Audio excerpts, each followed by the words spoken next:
तो hello student, आज हम लोग सीखेंगे स्ट्रेट लाइन। ठीक है, तो स्ट्रेट लाइन काफ़ी इम्पोर्टेंट चैप्टर है कोऑर्डिनेट ज्योमेट्री का। समझो ये बैकबोन है। इसके एक एक कॉन्सेप्ट को बहुत अच्छे से सीखना है तुम्हें। और मैंने पहले ही बोल दिया, ये एक स्कोरिंग टॉपिक है जेई में, और ये पूरी जेई सिलेबस में कोऑर्डिनेट ज्योमेट्री से कम 4-5 क्वेश्चन, मतलब तुम समझ जाओ, जो 18 से 20% जो है ये पोर्शन कवर करता है। ठीक है, तो इसको बहुत अच्छे से सीखना है तुम्हें। तो चलो बच्चों, स्टार्ट करते हैं स्ट्रेट लाइन। तो सबसे पहले फॉर्मली डिफाइन करते हैं, it is a locus of a point which moves in such a way that the point P H comma K is collinear with two given point. इसका मतलब है जो दो पॉइंट दिया हुआ है और ये मूविंग पॉइंट है, अब ये जहाँ भी जाएगा इन दोनों पॉइंट के साथ हमेशा कोलिनियर रहेगा। तो इससे पता चल गया इसका जो पाथ बनेगा वो स्ट्रेट लाइन जैसा बनेगा। ठीक है, या तुम ये भी बोल सकते हो जो straight line is a curve. ठीक है, such that every point on the line segment joining any two point on it lies on it। Basically ये इस लाइन का मतलब क्या हुआ, जो उसके ऊपर ये कोई कर्व है, कोई भी दो पॉइंट लो और उसको मिला दो, ज्वाइन कर दो। ए और बी को ज्वाइन करने पर इन बिटवीन जितने भी पॉइंट्स आने चाहिए वो सभी उस कर्व पे होने चाहिए। ठीक है, तो जनरली तुम लोग ये समझता होगा कर्व का इक्वेशन ये है, ये बिल्कुल सही है। जैसे मान लो मैंने लिया यहाँ पर equation of curve, x² + 3y² = 5। इसका स्ट्रक्चर आगे चल के पढ़ोगे, ये कुछ एलिप्स जैसा होता है ऐसा। लेकिन क्या इसको हम स्ट्रेट लाइन बोल पाएंगे? तो बिल्कुल नहीं बोल पाएंगे। क्यों? क्योंकि ये x, y इस तरह से मूव कर रहा है। अब इसके ऊपर मैं कोई भी दो पॉइंट लिया और मिलाया, तो रास्ते में जितने भी पॉइंट्स हैं वो सभी के सभी कर्व के ऊपर होने चाहिए थे। क्या ये सारे पॉइंट्स कर्व के ऊपर हैं? नहीं है। तो इसका मतलब ये स्ट्रेट लाइन नहीं है।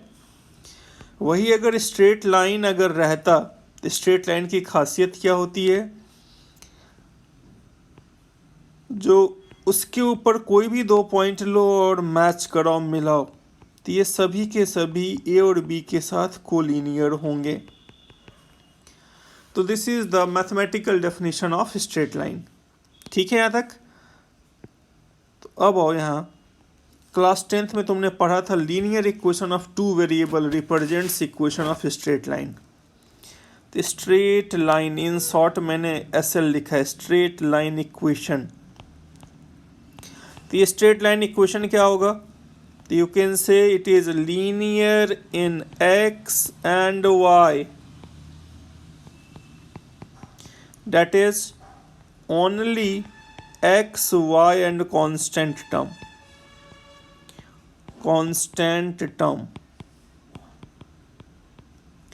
मीन्स अगर मैंने तुमसे पूछा क्या x - y + 7 = 0 स्ट्रेट लाइन का इक्वेशन है? बिल्कुल है। x - 8 = 0 स्ट्रेट लाइन का इक्वेशन रिप्रेजेंट करेगा? बिल्कुल करेगा। 3x + 7y = 0 स्ट्रेट लाइन का इक्वेशन है? सिर्फ x = 0, ये भी स्ट्रेट लाइन का इक्वेशन है, ये भी स्ट्रेट लाइन का इक्वेशन है। क्या y² = x स्ट्रेट लाइन का इक्वेशन है? नहीं है। क्या y = √x स्ट्रेट लाइन का इक्वेशन है? नहीं है। मतलब x⁻1 का आना अलाउड है, y⁻1 आना अलाउड है, एंड कांस्टेंट आना अलाउड है। इसके अलावा और भी कुछ भी उसके इक्वेशन में आना अलाउड नहीं है। तो यहाँ y², तो y पर पावर फ्रैक्शन हो या >1 पावर हो, ये आना अलाउड नहीं है। इसका मतलब ये कोई कर्व होगा, ये स्ट्रेट लाइन का इक्वेशन नहीं है। इससे तुम ये बोल सकते हो General equation of a straight line is nothing but ax plus by plus c equals to 0. This is general equation of a straight line. ठीक है, तो स्ट्रेट लाइन के इक्वेशन का स्केलेटन स्ट्रक्चर ऐसा होता है, मतलब या तो x हो या y हो या दोनों हो, इस तरह का जब भी लीनियर इक्वेशन दिखे तो that is called equation of straight line. तो आई होप तुम्हें ये समझ में आ गया होगा जिसका डेफिनेशन क्या कहता है और स्ट्रेट लाइन का इक्वेशन कैसा दिखता है। Got it? ओके, अब आते हैं नेक्स्ट पॉइंट पे। तो अब जैसे देखो यहाँ पर ये कोऑर्डिनेट एक्सिस है और मान लो मैंने ऐसा लाइन लिया, तो इंक्लिनेशन क्या होगा यहाँ पर? तो स्ट्रेट लाइन एक्स एक्सिस के साथ positive direction means anti clockwise direction में जो एंगल बना रहा है, this angle is called angle of inclination. ठीक है, तो एंगल ऑफ इंक्लिनेशन को हम लोग फॉर्मली डिफाइन कर लेते हैं। तो देखो अब यहाँ what is angle of inclination? If a straight line intersect the x-axis, the inclination of the line is defined as the measurement of the smallest non-negative angle which the line makes with positive direction of y-axis. Basically तुम ऐसा समझो, ये line ऐसे cut किया तो x axis की तरफ से पॉजिटिव डायरेक्शन समझते हो, एक्स एक्सिस पर तुम लेफ्ट से राइट की ओर चलो, जिसे बोलते हैं पॉजिटिव डायरेक्शन। अब इधर से मेजर करो एंटी क्लॉकवाइज। पॉजिटिव डायरेक्शन का मतलब यहाँ पर मेजरमेंट का मतलब होता है एंटी क्लॉकवाइज डायरेक्शन। तो यहाँ जो एंगल बनेगा theta, this is called angle of inclination. Got it? तो अब जैसे मान लो ये लाइन इसको कट किया और ये एंगल 30 डिग्री है, तो एंगल ऑफ इंक्लिनेशन क्या होगा? 30 डिग्री नहीं, एंगल ऑफ इंक्लिनेशन तुम बोलोगे 150 डिग्री। ठीक है, तो एंगल ऑफ इंक्लिनेशन का रेंज क्या होता है? तो ये 0 से पाई में लाई करता है, 0 to 180 डिग्री में, एक्सेप्ट π/2। ये एक अलग केस है π/2। ठीक है, ये यहाँ पर वर्टिकली है, यानी इस पे परपेंडिकुलर है। ठीक है, तो एंगल ऑफ इंक्लिनेशन हम लोग क्या लेते हैं? ये 0 से पाई में लाई करता है। ठीक है, अब π/2 वाला सिचुएशन हम अलग से डिस्कस करेंगे क्योंकि उसको आगे जब हम स्लोप से कनेक्ट करने वाले हैं। ठीक है, अब यहाँ पर the inclination of a line which is parallel to x axis और कोइंसाइडिंग विथ एक्स एक्सिस। अगर कोई लाइन एक्स एक्सिस के पैरेलल है, ठीक है, या खुद एक्स एक्सिस से कोइंसाइड कर रहा है, तो उस केस में एंगल ऑफ इंक्लिनेशन 0 लेंगे। ठीक है, दो पैरेलल लाइन का एंगल ऑफ इंक्लिनेशन सेम होगा। अगर ये लाइन और ये लाइन पैरेलल है तो सेम एंगल ऑफ इंक्लिनेशन होगा। लॉजिक, तो ये पैरेलल लाइन है तो ये ट्रांसवर्स लाइन है, तो ऑल्टरनेट एंगल वाले लॉजिक से, तो ये this theta equals to this theta. तो तुम बोल सकते हो यहाँ पर जो दो पैरेलल लाइन का सेम एंगल ऑफ इंक्लिनेशन होगा। Got it? तो अब हम लोग सीखेंगे स्लोप और ग्रेडियंट। एंगल ऑफ इंक्लिनेशन क्या होता है समझ में आ रहा है? तुम ऐसे देखो ना, जैसे तुम इस तरह से कनेक्ट करने की कोशिश करो, जैसे मान लो ये पहाड़ है, ठीक है, तो अगर तुम यहाँ पर 4 यूनिट इधर चला तो यहाँ y पर कितना यूनिट ऊपर चल रहे हो, ठीक है, तो यहाँ जो एंगल कंस्ट्रक्ट हो रहा है this is called angle of inclination. अब इसी में मैं tan लगा दूं, tan ऑफ थीटा, क्योंकि हर वक्त हम मेजरमेंट एंगल के टर्म्स में नहीं कर सकते हैं। ठीक है, तो एक टर्म डिफाइन किया गया है स्लोप। स्लोप का ही निक नेम ग्रेडियंट है। तो अब देखो यहाँ if inclination of a line that is non-vertical line is theta and theta not equals to pi by 2, then slope of a line is defined to be tan theta. ठीक है, तो अगर ये लाइन एक्स एक्सिस के साथ theta angle बना रहा है तो इसका tan थीटा स्लोप कहलाता है या ग्रेडियंट कहलाता है, और इन जनरल स्लोप को m से डिनोट करते हैं. ये कोई ऑफिशियल नोटेशन नहीं है, ये इन जनरल कहीं कहीं p बोल दिया, कहीं स्लोप अल्फा बोल दिया, बट कुछ नहीं बोला है. इन जनरल हम लोग m से डिनोट करते हैं. तो generally it is denoted by m. And what is the slope? तो if angle has given, if angle of inclination has given, then tan theta is slope. तब जैसे मान लो ये लाइन यहाँ पर 45 डिग्री एंगल बनाया, तो इस लाइन का स्लोप क्या बोलोगे? tan 45 degree which is 1. मान लो ये लाइन यहाँ पर, अगर मैंने तुमसे ये पूछा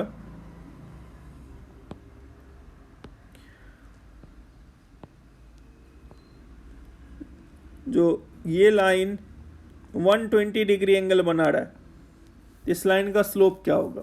तब tan 120 मत बोल देना यहाँ पर. सबसे पहले एंगल ऑफ इंक्लिनेशन देखो एंटी क्लॉकवाइज डायरेक्शन में. एंटी क्लॉकवाइज डायरेक्शन में ये कितना एंगल बनाएगा? 60. तो इस लाइन का स्लोप होगा tan ऑफ 60 डिग्री.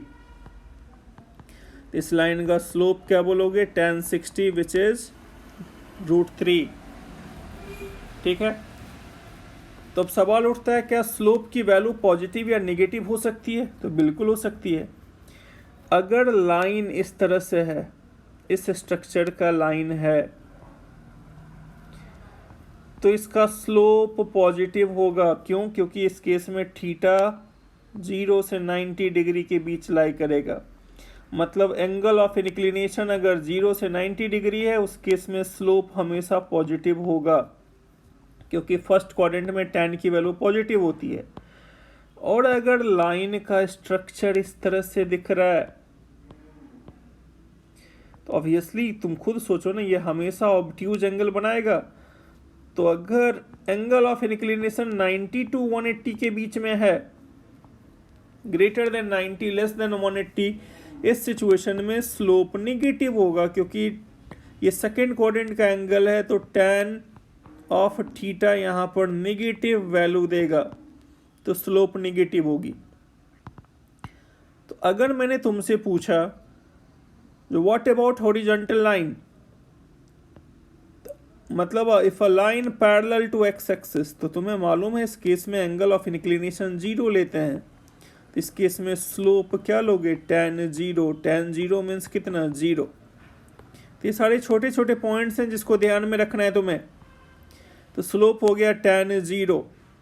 इसका मतलब इन फ्यूचर कोई भी लाइन अगर एक्स एक्सिस है या एक्स एक्सिस के पैरेलल है, इसका स्लोप 0 होगा. किसी ने तुमसे पूछा एक्स एक्सिस का स्लोप क्या होगा, तो slope of x axis is also m x axis बोला, इसका मतलब स्लोप ऑफ एक्स एक्सिस ये 0.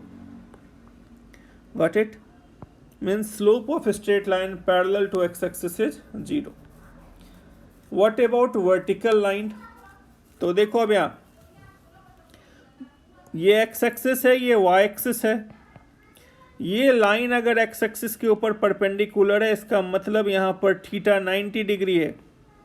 90 डिग्री को अभी तक हम लोग यहाँ पर स्लोप में कंसीडर नहीं कर रहे थे, लेकिन अब यहाँ पर क्या करेंगे? अगर इसका स्लोप पूछा तो इसका स्लोप लिखोगे अनडिफाइंड. मतलब slope of y axis is undefined, या कोई भी लाइन जो वाई एक्सिस के पैरेलल है उसका स्लोप अनडिफाइंड होगा. क्यों? क्योंकि tan 90 की वैल्यू अनडिफाइंड होती है. लेकिन जब तुम प्रॉब्लम सॉल्व करोगे तो वहाँ 1/0 यूज करना. भैया एनीथिंग डिवाइडेड बाय 0 अनडिफाइंड, तो इसलिए हम यहाँ पर बोल रहे हैं क्वेश्चन सॉल्व करते वक्त यू कैन ऑप्ट 1/0. ठीक है, गॉट इट? तो ये समझ में आ गया होगा अगर थीटा प्रोवाइडेड है तो स्लोप निकालते कैसे हैं. ठीक है, लाइन अगर एक्स एक्सिस के पैरेलल है तो स्लोप 0, लाइन अगर वाई एक्सिस के पैरेलल है, if line is perpendicular to x axis, or you can say if line is parallel to y axis, दोनों का मतलब एक ही है, कोई भी लाइन y एक्सिस के पैरेलल है उसका स्लोप अनडिफाइंड हो जाएगा।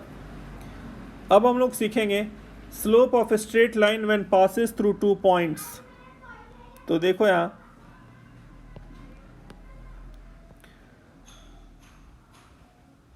ये कोऑर्डिनेट एक्सिस है और ये लाइन है।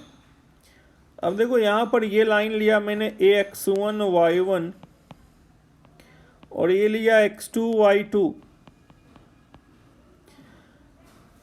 अब यहाँ थीटा नहीं दिया हुआ है, अब यहाँ पर दिया है जो ये स्ट्रेट लाइन दो गिवन पॉइंट से पास कर रहा है, उस सिचुएशन में इसका स्लोप कैसे निकालेंगे? तो उस सिचुएशन में इसका स्लोप लिखोगे m, जो कि tan थीटा होता है बेसिकली, और वो होगा difference of ordinates divided by difference of abscissa.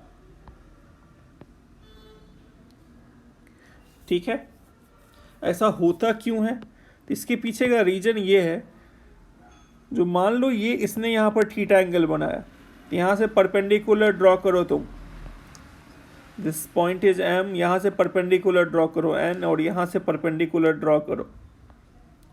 तो if this one is theta, so this angle will also theta. अब देखो यहाँ पर ये x2 है, ये x1 है, तो ये लेंथ x2 माइनस x1 होगा। ये पूरा का पूरा y2 है, ये y1 है, तो ये लेंथ y2 माइनस y1 होगा। Now come to the triangle, in triangle ACB take tan theta. तो tan थीटा क्या आएगा बच्चे? y2 minus y1 upon x2 minus x1, ऐसा कुछ आएगा। tan theta is nothing but slope, ये क्या आ जाएगा? y2 minus y1 upon x2 minus x1। तो अब जैसे तुमसे कहा find the slope of a line passes through 2 points 4, 5, B, 9, 8। Slope निकालना है, सीधे लिखना tan थीटा। अब दिमाग में कोई कंफ्यूजन नहीं होना चाहिए किसको x1 ले किसको y1 ले, तुम्हारी मर्जी। इसको मन है x1 y1 लेना तो ये x2 y2 हो जाएगा। अब ऐसा मत करना ये x1 और ये y1, ऐसा नहीं। x1 y1 है तो ये पेयर, x2 y2 है तो ये पेयर। तो tan थीटा, तो अगर मैंने इसको x1 इसको y1 लिया तो इसको x2 y2 ले लो, या इसको x1 y1 लिया तो तुम इसको x2 y2 ले लो, रिजल्ट पे कोई फर्क नहीं पड़ने वाला है। तो ये क्या होगा? y2 minus y1 upon x2 minus x1, so it is 3 upon 5। तो ये क्या आ जाएगा? tan theta.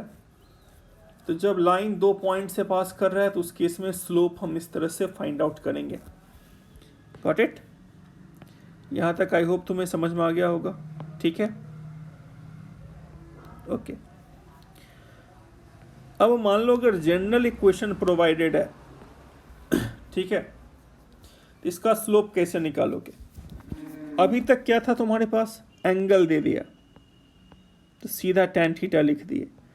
2 पॉइंट से पास कर रहा है तो tan थीटा निकाल लिया। लेकिन अब जब लाइन का इक्वेशन प्रोवाइडेड है तो स्लोप कैसे लिखोगे? तो यहाँ पर लिखोगे सीधे slope is minus of coefficient of x divided by coefficient of y।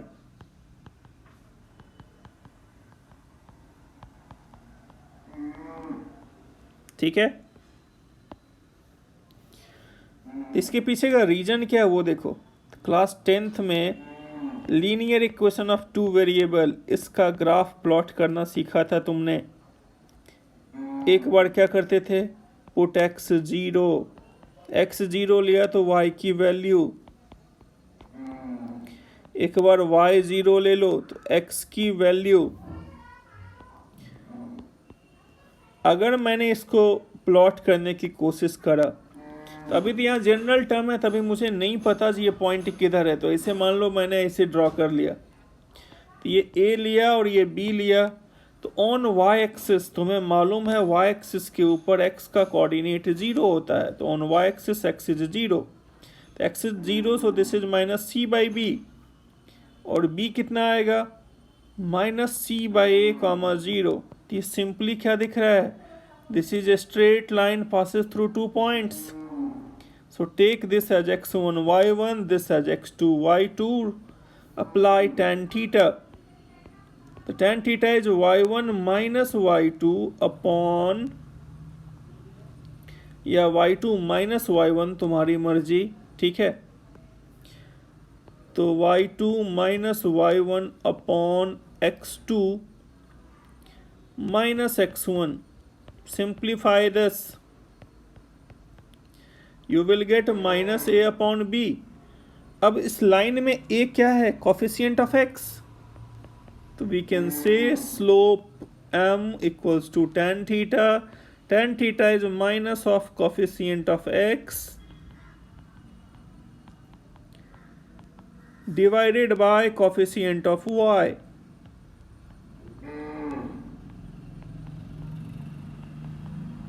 ठीक है यहां तक, ओके। अब कंडीशन ऑफ कोलिनियरिटी, देखो 3 पॉइंट्स कोलिनियर प्रूफ करने का मैंने 2 तरीका पहले बता रखा है। एक बताया था 2 डिस्टेंस का सम तीसरे के इक्वल हो, दूसरा बताया था एरिया इक्वल्स टू 0 कर दो।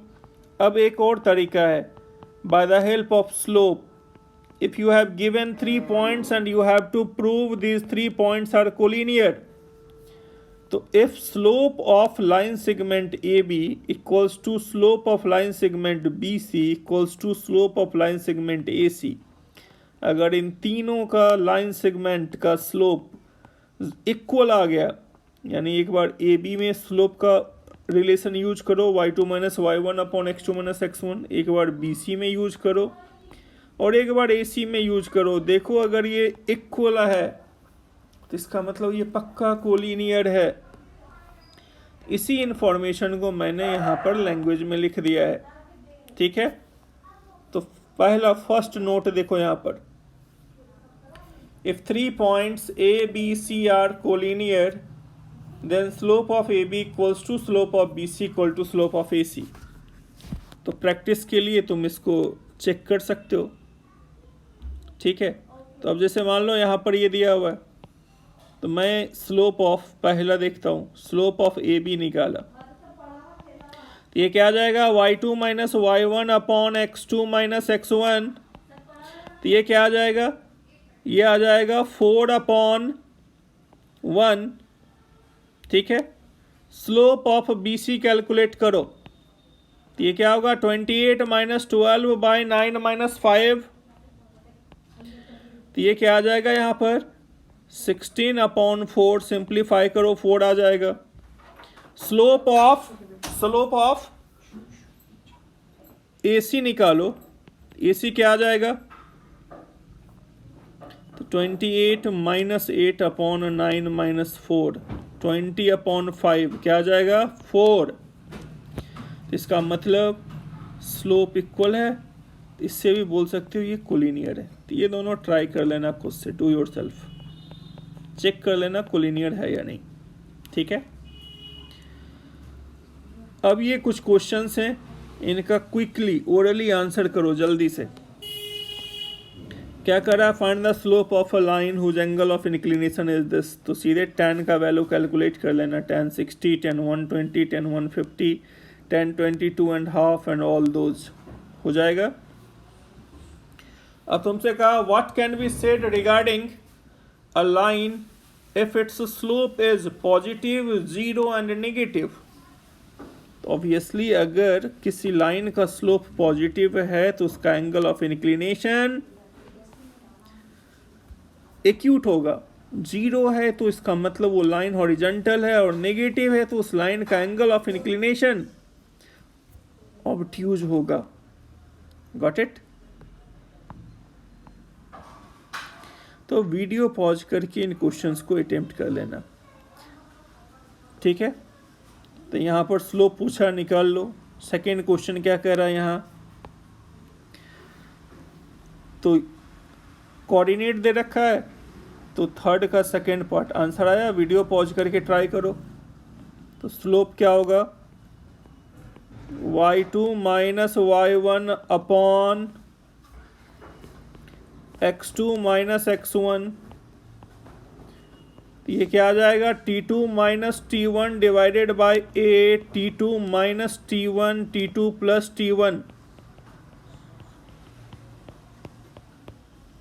ये 2 upon t1 plus t2।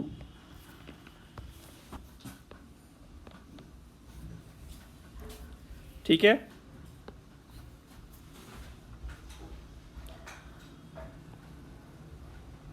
Now come to fourth one. कह रहा है determine lambda so that 2 is the slope of the line. तो यहां स्लोप 2 दे दिया है, और अब यहां से स्लोप निकाल लो। तो यहां से m इक्वल्स टू क्या लिख दें, 3 minus 5 by lambda minus 2। Slope is 2, तो it is minus 2 upon lambda minus 2। Simplify कर लेना अपना, lambda minus 2 is minus 1, lambda I think 1 आ रहा होगा। ठीक है। अगला क्वेश्चन भी एग्जैक्टली उसी के जैसा है। तो देखो नेक्स्ट क्वेश्चन क्या कर रहा है यहाँ, determine the value of x so that the line passing through this and this makes an angle 135 degree. तो एक बार एंगल की तरफ से स्लोप निकालो। कह रहा है ये लाइन 135 डिग्री एंगल बना रहा है, पॉजिटिव डायरेक्शन में पास कर रहा है 3, 4 एंड x, 5 से। x, 5 से x की वैल्यू बताओ। ये आ गया tan 135 डिग्री, कैलकुलेट कर लो। और एक बार कोऑर्डिनेट वाले लॉजिक से स्लोप निकालो, y2 minus y1 divided by x2 minus x1। ये कितना आया, 1 by x minus 3, so x minus 3 is minus 1, x equals to plus 2। ठीक है। तो आई होप ये आंसर्स आ गए होंगे तुम्हारे। Got it.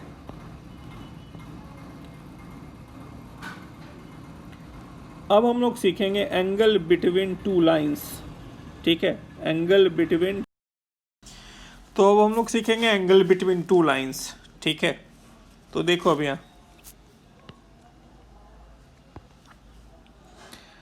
जैसे ये कोऑर्डिनेट एक्सिस है, ठीक है।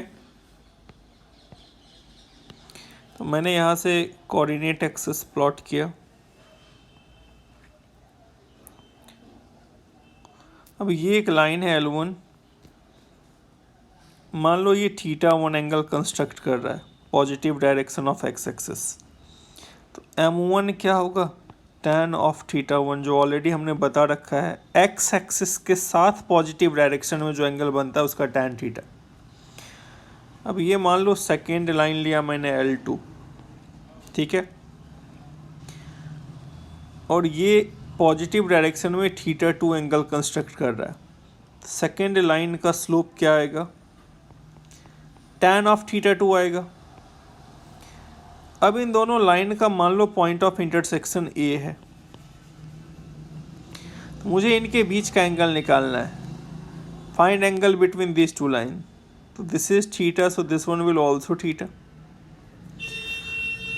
तो अब देखो यहाँ पे दो एंगल होंगे, एक θ, दूसरा 180 माइनस θ।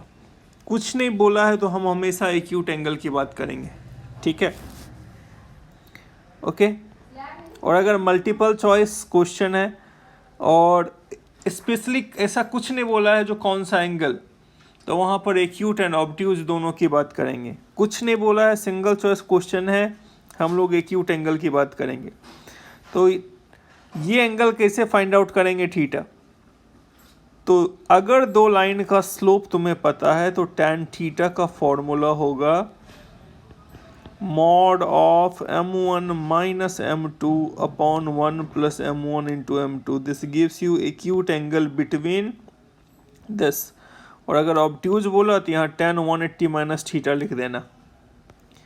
अब देखो ये रिजल्ट आया कैसे, तो ये लाइन यहाँ θ1 एंगल बना रहा है, तो come to the triangle in triangle ABC, और एक्सटीरियर एंगल थ्योरम तुमने पढ़ रखा है क्लास 9th में। In triangle ABC exterior angle θ2 is sum of opposite interior angles. So this theta, can I write θ2 minus θ1, taking tan on both sides, taking tan on both sides, दोनों तरफ tan ले लो। So what you will get, tan of theta equals to tan of θ2 minus of θ1। तो देखो अब यहाँ से tan theta क्या निकल के आएगा, अब tan a माइनस बी का फॉर्मूला मालूम है, tan θ2 minus of tan θ1 upon 1 plus tan θ2 into tan θ1। tan θ2 is nothing but m2, तो ये क्या आ जाएगा, m2 minus m1 by 1 plus m1 into m2। Mod लगा है इसलिए कोई फर्क नहीं पड़ता है, पहले m2 लिखो या m1 लिखो। और हम पहले ही बोल दिए कुछ नहीं दिया है तो एक्यूट एंगल, ठीक है, मल्टीपल चॉइस है तो यहाँ पर मॉड हटा के प्लस माइनस भी यूज कर सकते हो तुम, like plus minus m1 minus m2 upon 1 plus m1 into m2, ठीक है, गॉट इट। अब condition of parallelism of the line, and this is very very important concept, ध्यान से समझना इसे, ठीक है। तो देखो अब दो लाइन अगर आपस में पैरेलल हुआ, ठीक है, आई होप ये समझ में आ गया होगा। अब देखो यहाँ पर now we will learn if two lines are parallel, अगर दो लाइन अगर आपस में पैरेलल हुआ उस सिचुएशन में क्या करोगे। तो दो लाइन पैरेलल हुआ तो हम बोल सकते हैं इनके बीच का एंगल 0 डिग्री होगा, angle between them will be 0। Theta अगर 0 है तो tan थीटा क्या होगा, m1 minus m2 upon 1 plus m1 into m2। तो यहाँ से आया tan ऑफ 0, tan 0 का मतलब क्या हुआ 0, तो m1 इक्वल्स टू m2 आ गया। तो this is very very important information, if two lines are parallel, if two lines are parallel then their slopes are equal, then their slopes are equal, got it, okay. तो यही information मैंने already यहाँ पर लिख दिया है, ठीक है। Condition of parallelism, if two lines having slope m1 and m2 are parallel, then m1 equals to m2 means slope of first line equals to slope of second line, region behind this is angle between them is 0, ठीक है। तो अब जैसे दो line दिया हुआ है, पूछा पता करो आपस में पैरेलल है कि नहीं, तो उनका स्लोप निकाल लेना, देखना अगर स्लोप की वैल्यू सेम आई तो वो आपस में पैरेलल है। Now come to condition of perpendicularity of two lines. Condition of perpendicularity of two lines. दो लाइन अगर आपस में परपेंडिकुलर है, ये लाइन 1 ये लाइन 2 परपेंडिकुलर है, मतलब इसके बीच का एंगल 90 डिग्री है। इसका मतलब दो लाइन के बीच का एंगल 90 डिग्री है, तो tan 90 क्या होता है, अनडिफाइंड 1/0। और ये 1/0 कब हो पाएगा, जब डिनोमिनेटर 0 हो जाए। इसका मतलब m1 इंटू m2 माइनस 1 हो गया, means if product of their slopes is -1 then you can say these two lines are perpendicular to each other. मतलब दो लाइन के स्लोप का प्रोडक्ट अगर -1 आया तो ये दोनों लाइन आपस में परपेंडिकुलर है, ठीक है। अब जैसे मान लो एक ट्राइंगल का वर्टाइसिस दिया है, पूछा प्रूफ करो ये राइट एंगल ट्राइंगल है विदाउट यूजिंग पाइथागोरस थ्योरम। तो क्या करना, ए बी का स्लोप लेना, बी सी का स्लोप लेना, देखना दोनों के स्लोप का प्रोडक्ट अगर -1 आया तो ये पक्का यहाँ राइट एंगल बना रहा है, ठीक है। ये दोनों इन्फॉर्मेशन काफ़ी इंपॉर्टेंट है इंटायर स्ट्रेट लाइन में, ये हमेशा काम देगा तुम्हें। एक दो लाइन पैरेलल है तो स्लोप इक्वेट कर देना, दो लाइन परपेंडिकुलर है तो दोनों के स्लोप का प्रोडक्ट -1 ले लेना। या ये इन्फॉर्मेशन दिया है ये दोनों लाइन आपस में परपेंडिकुलर है, एक का स्लोप अल्फा है तो दूसरा का स्लोप -1/अल्फा हो जाएगा।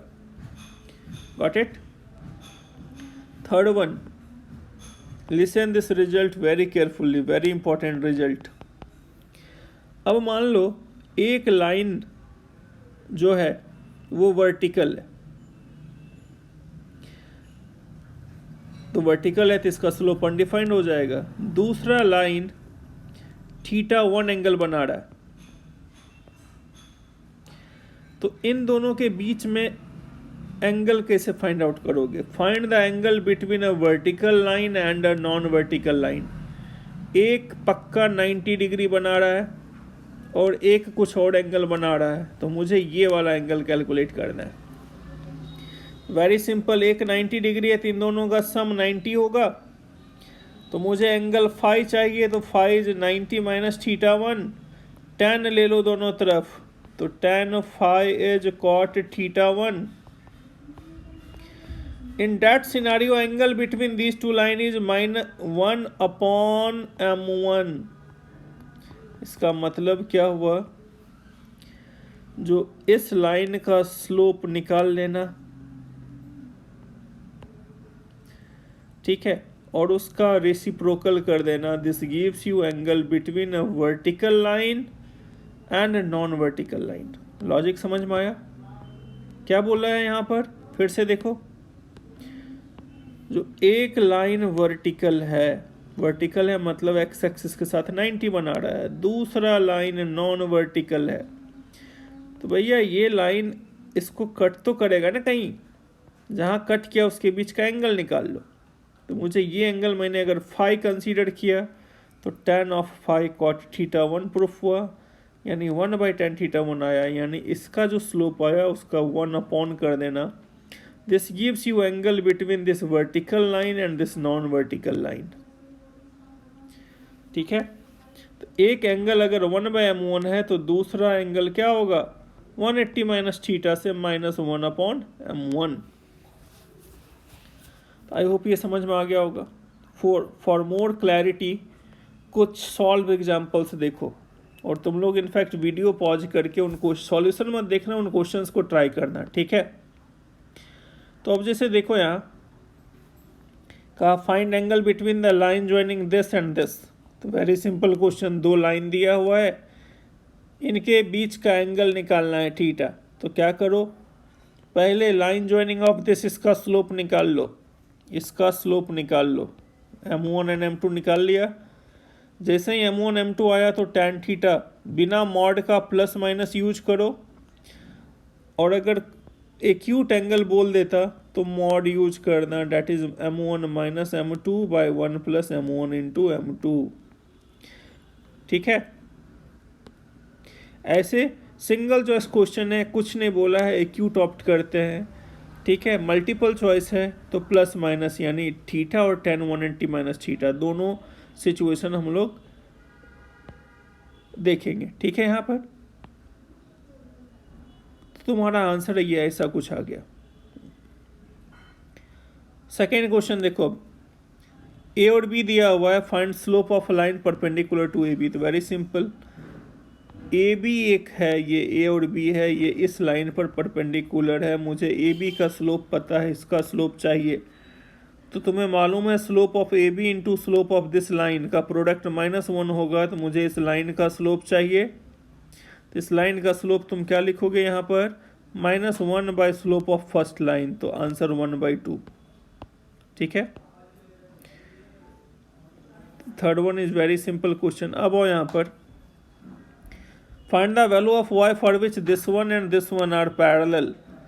कह रहा है line joining this is parallel to line joining this, यानी ये दो लाइन पैरेलल है, तो इसका स्लोप निकाल लो, इसका स्लोप निकाल लो, दोनों के स्लोप को इक्वल कर दो। पहले मैंने इसका स्लोप निकाला जो ये निकल के आया, फिर दूसरे लाइन सेगमेंट का स्लोप निकाला जो ये आया, दोनों को इक्वेट करने पर y का वैल्यू 9 प्रूफ हो गया। ठीक है। अब अगला पॉइंट क्या कह रहा है, without using Pythagoras theorem prove that a4, 4 b3, 5 c -1, are vertices of right angle triangle. तो मैंने अभी बताया था इसके पीछे का लॉजिक। ट्राइंगल का वर्टाइसेज मौजूद है,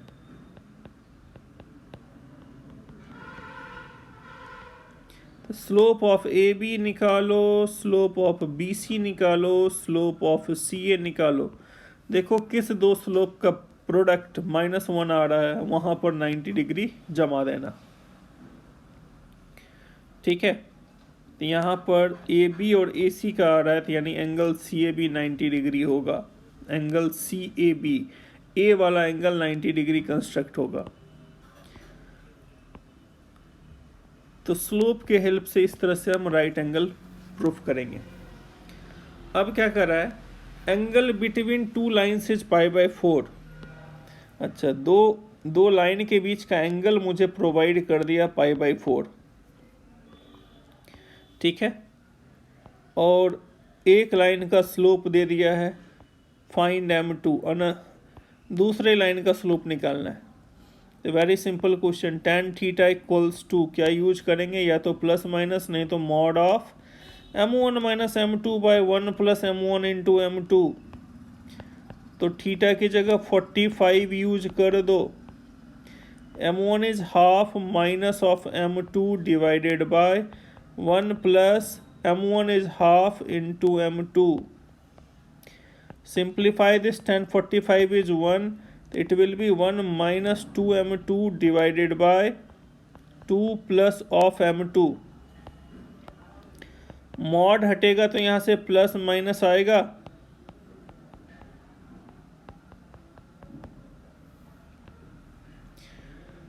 1 - 2m2 divided by 2 plus m2, this equals to +1। 1 - 2m2 by 2 plus m2, this equals to -1। तो अब यहाँ से एक बार 1 के साथ डील करो, एक बार -1 के साथ डील करो, m2 कैलकुलेट कर लेना। ये 1 - 2 equals to 3 times of m2, m2 will be -1/3। एक वैल्यू तो ये आ गया। Similarly, you can calculate from here 1 - 2m2 is -2 minus m2. So minus m2 is -1, m2 is, तो 1 and -1/3 ऐसा कुछ आ रहा होगा। ठीक है, कैलकुलेशन चेक कर लेना। अब कुछ और सॉल्व एग्जांपल्स हैं, और ये सब जीरो लेवल बेसिक लेवल के क्वेश्चंस हैं, बट एक बार इन सब को तुम एक नज़र देखते चले जाना तो क्विकली रिकॉल होता चला जाएगा।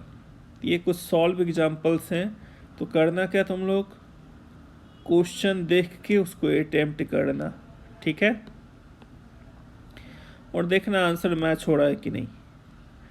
क्वेश्चन नंबर 10, पहले यहाँ पे क्वेश्चन लिखो, फिर अटेम्प्ट करो। ठीक है। सिमिलरली यहाँ से क्वेश्चन नंबर 11 नोट डाउन करो। कह रहा है ये तीनों कोलिनियर है, तो स्लोप के कॉन्सेप्ट से प्रूफ करो x/a + y/b = 1। तो मैंने अभी बताया है, अगर 3 पॉइंट्स कोलिनियर है तो slope of AB = slope of BC = slope of AC। तो स्लोप इक्वेट कर लो, देखो कट पिट के ऐसा रिजल्ट आ रहा है कि नहीं। सिमिलरली अब यहाँ पर तुम वीडियो पॉज करो, अब इस क्वेश्चन को नोट डाउन करो। देखो यहाँ वर्टाइसेस नहीं दिया है तो चॉइस ऑफ एक्सेस का हेल्प लेंगे, ये हमने ऑलरेडी प्रीवियस वीडियो में बता रखा है। अगर वर्टाइसेस अवेलेबल नहीं है, प्रूफ करना है, तो we will take the help of choice of axes, मतलब वर्टाइसेस कंसीडर करने के लिए। ठीक है, तो उसी तरह से अब यहाँ पर इस जगह पे वीडियो पॉज करोगे तुम और क्वेश्चन अटेम्प्ट करना। ठीक है, और इसमें जितना देखो कोऑर्डिनेट ज्योमेट्री में एक बात का और ध्यान रखना, क्वेश्चन जो समझ में आया पहले उसको रफली ड्रॉ कर लिया करो, इससे तुम्हारा विजुअलाइजेशन जो है वो इम्प्रूव होगा। ठीक है,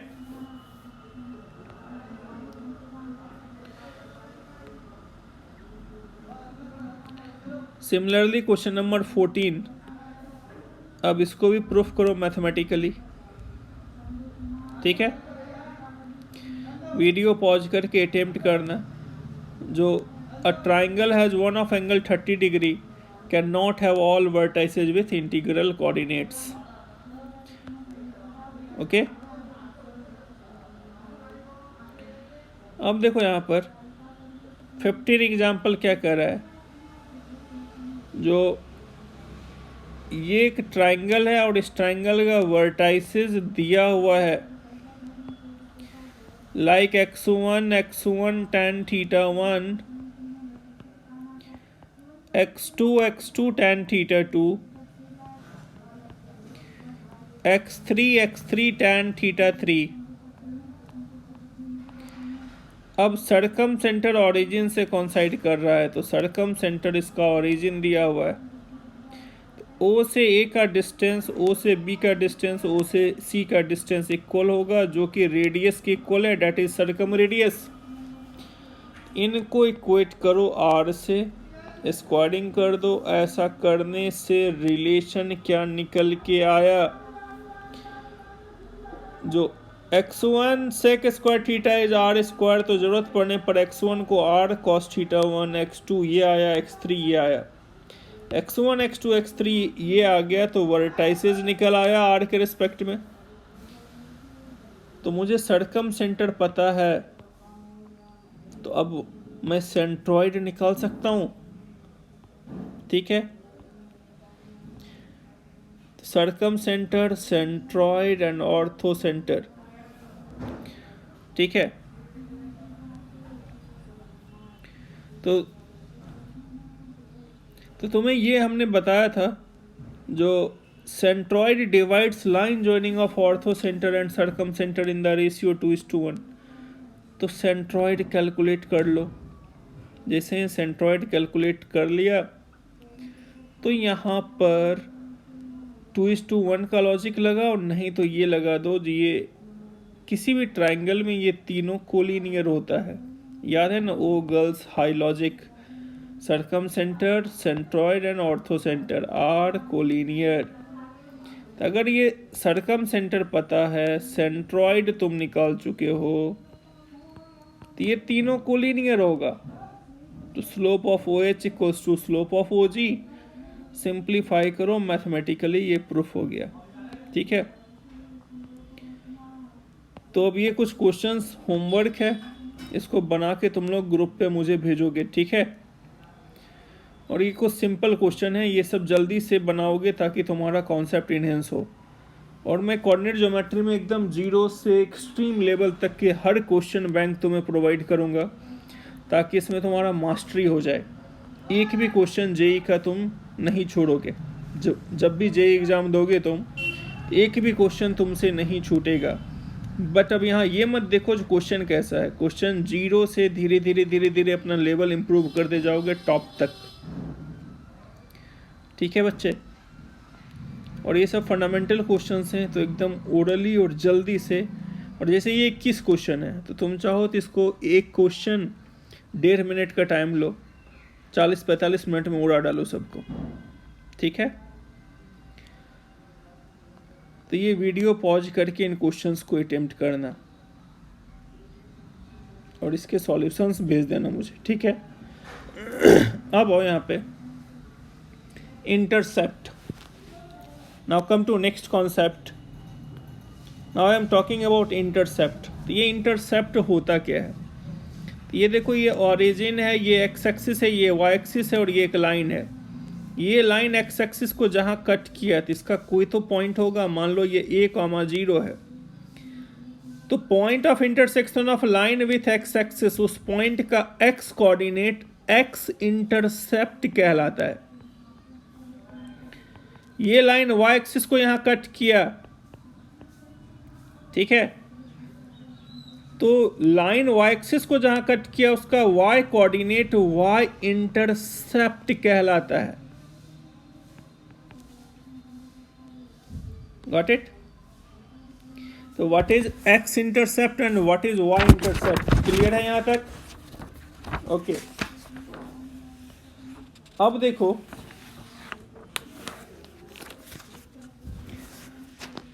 अब हम लोग देखेंगे length of x intercept and length of y intercept. Intercept and length of intercept ये दोनों अलग अलग बातें हैं। आसान शब्दों में मैं यहाँ ये बता दूँ तुम्हें, जो व्हाट इज एक्स इंटरसेप्ट, तो तुम यहाँ ये बोल सकते हो जो x intercept is will be x coordinate, ठीक है, x coordinate of point of intersection, point x coordinate of point of intersection of line with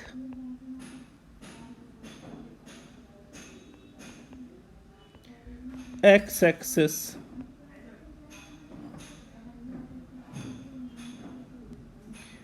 is called x intercept।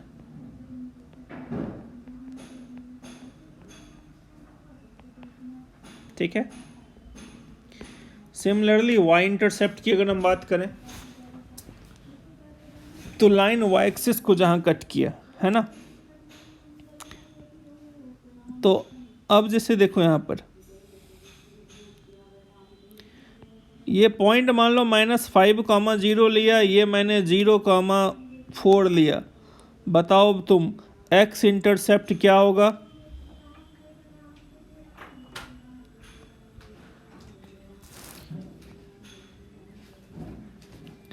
तो यहां पर एक्स इंटरसेप्ट -5 बोलोगे, जो साइन है वही साइन बोलोगे।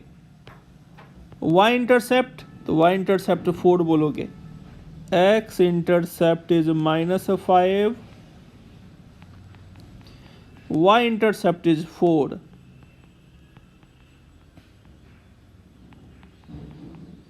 अब तुमसे अगर पूछा what is the length of x intercept, तो लेंथ जब वर्ड यूज हो गया, लेंथ ऑफ एक्स इंटरसेप्ट, तो लेंथ मतलब मॉड लगा देना, ठीक है। तो length of x intercept is mod of x intercept. Similarly तुमसे पूछा लेंथ ऑफ वाई इंटरसेप्ट, तो अगर तुमसे पूछा लेंथ ऑफ वाई इंटरसेप्ट, तुम्हारा answer mod of y intercept हो जाएगा, ठीक है। यहां तक आया समझ में? तो अब इस क्वेश्चन के हिसाब से एक्स इंटरसेप्ट -5, लेकिन लेंथ ऑफ एक्स इंटरसेप्ट +5 बोलोगे।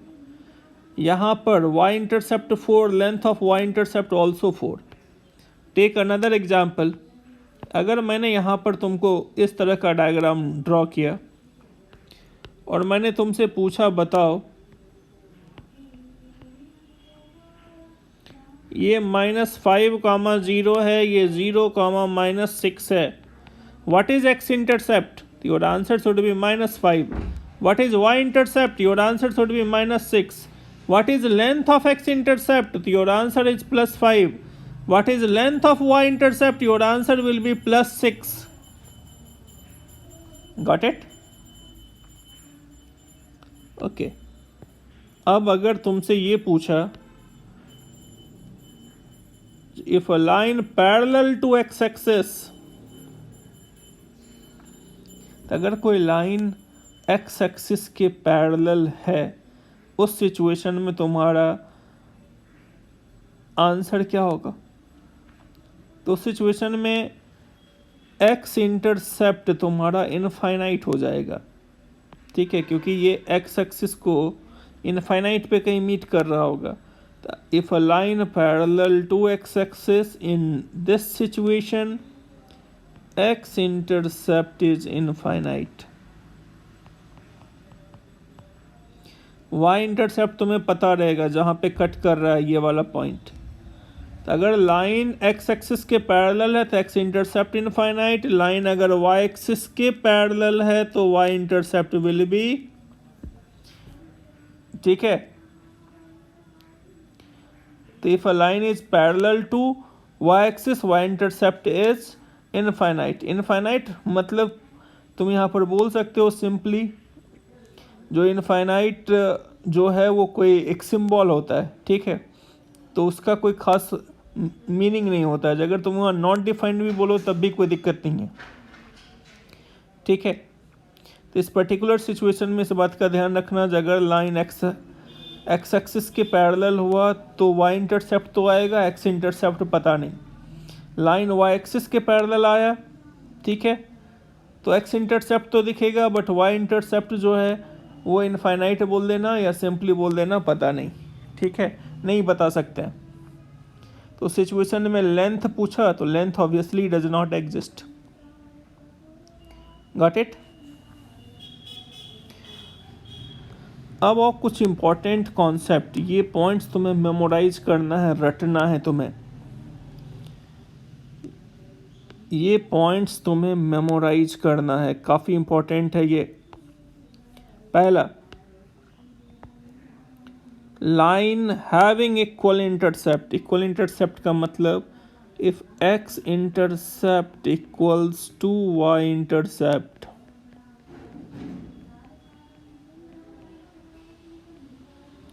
अगर कोई ऐसा लाइन जिसका एक्स और वाई इंटरसेप्ट सेम है तो उसका स्लोप पक्का -1 आएगा. जैसे मान लो ये 4 0 है, ये 0 4 है. 2 पॉइंट फॉर्म से स्लोप निकालो, देखो -1 आ रहा है.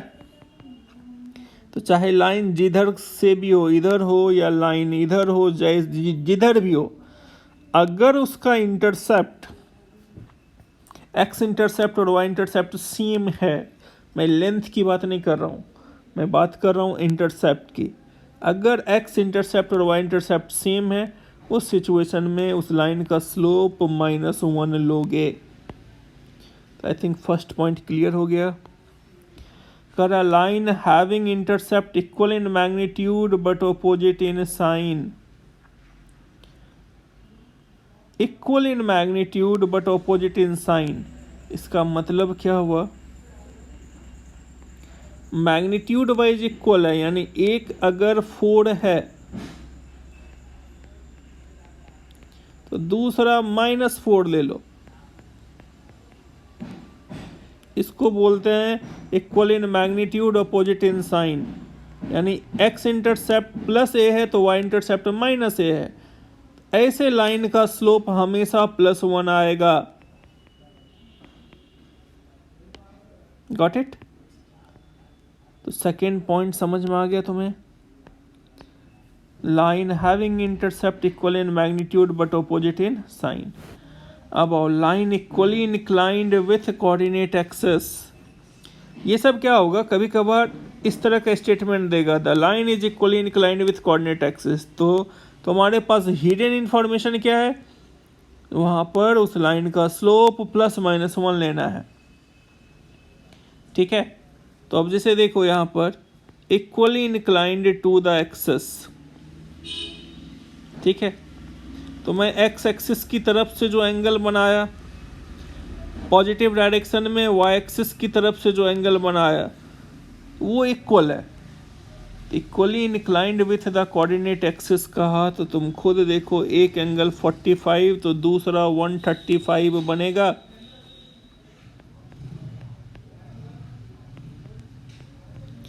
तो उस केस में स्लोप 1 होगा या -1 होगा.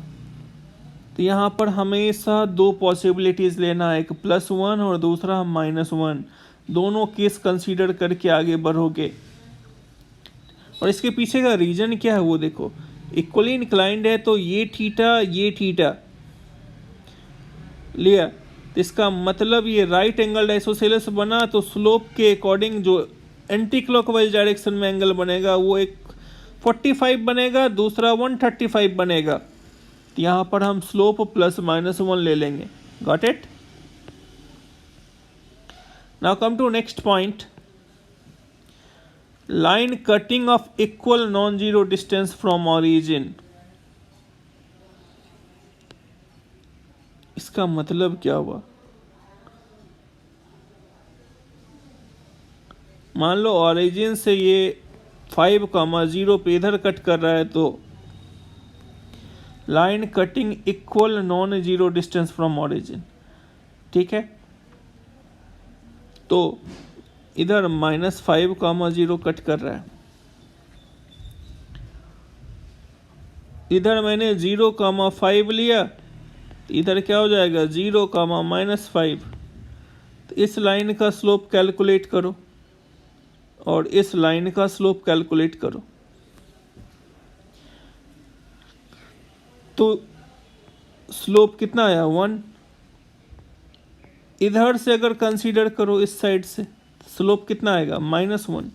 तो जब कभी भी लैंग्वेज में ऐसा इंफॉर्मेशन प्रोवाइडेड रहे जो line cutting equal non zero distance from origin, you have to take slope as +-1। अब यहाँ पर ये थ्योरेटिकल स्टेटमेंट है, अगर 0x + 0y + c = 0 and c is non zero quantity, तो this represents a straight line with x and y intercept both infinity. मतलब ये hypothetical situation है, स्ट्रेट लाइन कहीं इनफाइनाइट पे होगा जो नजर नहीं आ रहा है। A line parallel to x axis are of the form y = a। ये ऑलरेडी बता रखा है, अगर y = k है इसका मतलब line parallel to x axis है, इसका y इंटरसेप्ट k लेंथ का होगा और लाइन ऐसा कुछ दिखेगा। Equation of line parallel to y axis, कोई लाइन अगर y एक्सिस के पैरेलल है तो उसका इक्वेशन x = k दिखेगा। Got it? तो अगर मैंने तुमसे कहा ये पॉइंट है 3,4, इससे उस लाइन का इक्वेशन ड्रॉ करो जो y एक्सिस के पैरेलल है, तो this line is parallel to y axis, तो सीधा तुम बोल सकते हो इस लाइन का इक्वेशन x = 3 होगा। इस पॉइंट से इस लाइन का इक्वेशन बताओ, find equation of that line which passes through 3,4 and parallel to x axis. तो इस लाइन का इक्वेशन तुम सीधे y = 4 बोल सकते हो bye the help of diagram. I hope intercept क्या होता है ये समझ में आ गया, ठीक है।